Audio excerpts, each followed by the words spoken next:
Well, I am here with President of Basketball Operations, Brad Stevens. And Brad, you just introduced the two newest members of the team, Malcolm Brogdon and Danilo Gallinari. And this team, obviously coming off of being within 2 wins of Banner 18. Why these two guys? Why are these the two guys that you targeted and wanted to add to this mix?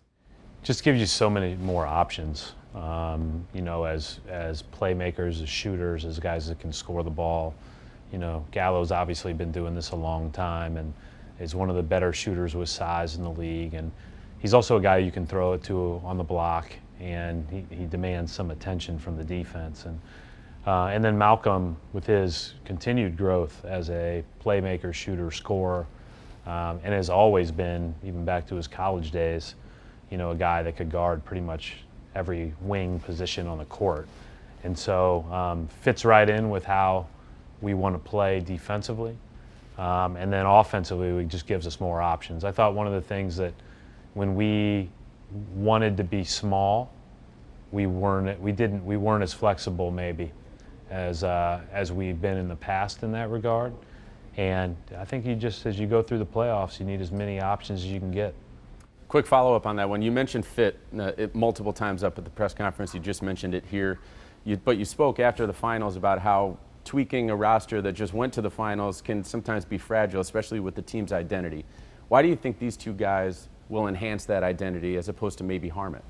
Well, I think you heard them.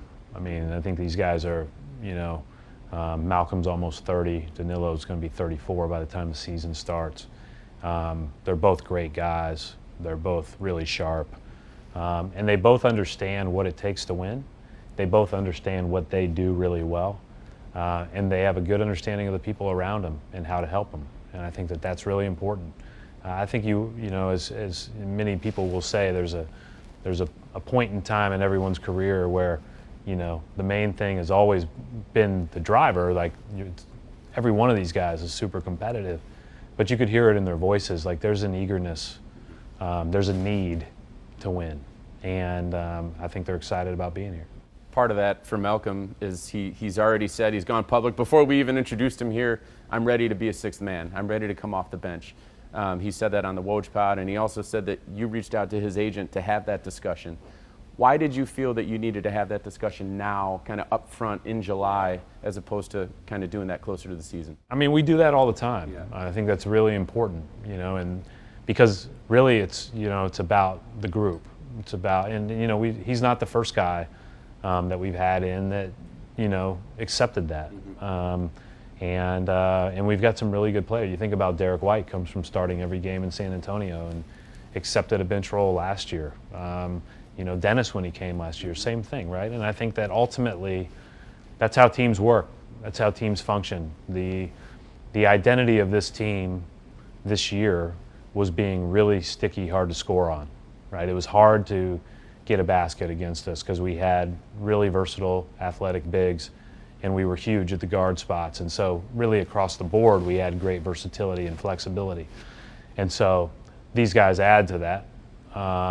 And Malcolm certainly adds to that. And he knows, again, it's about winning. And I think it's important to be upfront in all those conversations as an organization because, the expectation here is that, again, the main thing is the main thing.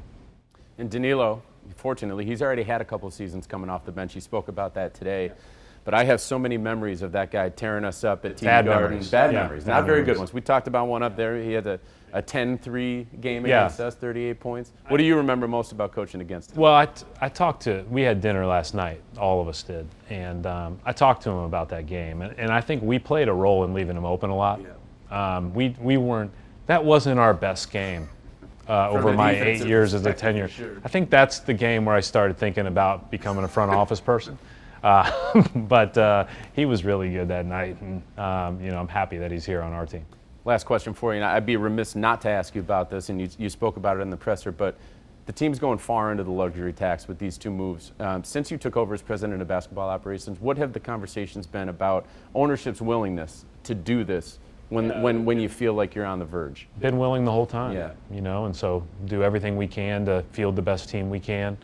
And I think that's a fragile thing from the standpoint of, I think right now we have got a roster that really fits together. It's really deep. So when we add, we got to make sure that we're adding without taking away. But as far as the resources to add, we've got the green light to use those. Vacation coming for you anytime soon? I hope so. Little downtime? All right, President of Basketball Operations, Brad Stevens, thank you. We're looking forward to it. See you.